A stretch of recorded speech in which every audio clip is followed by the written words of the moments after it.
Yes, guys, hope you're well. Just wanted to film a short podcast to discuss how you can become the fittest athlete you've ever been and the importance of zone two in achieving that goal. Because I think this is a real buzzword going around at the moment, zone two. So you'll see people saying, yeah, just in my zone two run.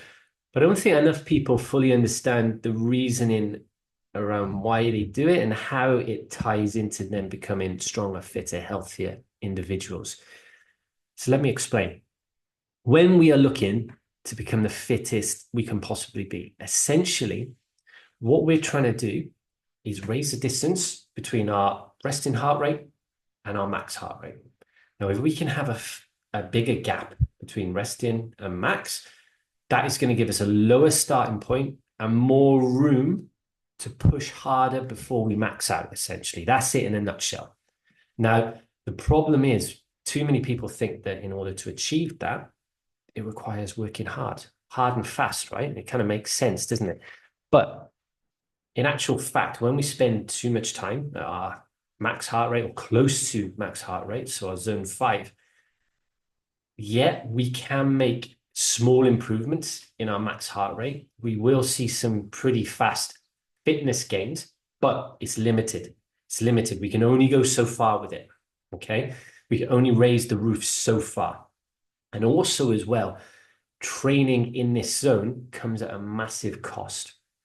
Massive cost in terms of energy and fatigue, and also, as well, potential illness and injury off the back of this. So, this is why it's really important, and this is where most people go wrong. Training in these zones and these levels of intensity should probably be around 20% max of your total volume. We need to be looking at doing around 80% the bulk of your cardio work in lower intensities. And these lower intensities, so your zone one and zone two, this is where we're working 70% or below your max heart rate. It's actually going to create a larger base and make you a fitter individual. Because if we spend more and more time, now it does take quite a bit of volume, but if we spend time in these zones, it actually drastically lowers your resting heart rate, more so than training in the high intensity zones can increase your max heart rate. So this is how we can create that bigger gap between resting heart rate and max heart rate. We train in these low intensity zones. And what it also does is makes us more efficient. So when we're training in these lower intensities, a whole host of benefits and adaptations are going to take place in your body. We are actually going to develop a stronger heart and respiratory system. So your body is actually going to be able to pump more blood, more oxygenated blood around the body and deliver more energy to the muscles that need it when working. We can actually, as well, through spending time in this zone, build and create more capillaries in our muscles that need the fuel. So again, there's actually a great delivery system there where we can deliver more oxygenated blood to the muscles that need it when we're training. Okay. We will also develop and build more mitochondria in our cells. So mitochondria actually in your cells, the powerhouses that create energy. So we will actually build more of those, and the mitochondria themselves will become more efficient at creating energy and also getting rid of waste. So again, this is going to make us more powerful athletes that can go faster or longer. In addition to that, it will actually raise our aerobic threshold.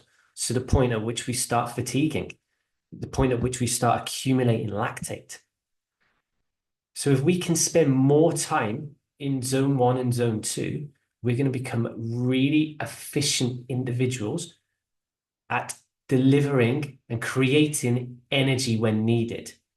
So if you think about before doing all this work, to get to a certain pace would require more energy than what it would having spent lots of time in zone one and zone two. So what will happen over time is you will be able to run at, say, 5-minute kilometers at a much lower heart rate because there'll be less energy required from the body. Then as well, we'll actually start being able to improve our paces. We'll maybe be able to start taking that down to 4:30, 4-minute kilometers at that same heart rate. So it's all about spending time adapting, becoming more efficient, letting our respiratory system, letting our vascular network improve, building more mitochondria, becoming better, more efficient individuals. And this is how we can go faster for longer at lower intensities. And then when we then start sprinkling in high intensity work on top of that, what that will do is raise what we call our lactate threshold.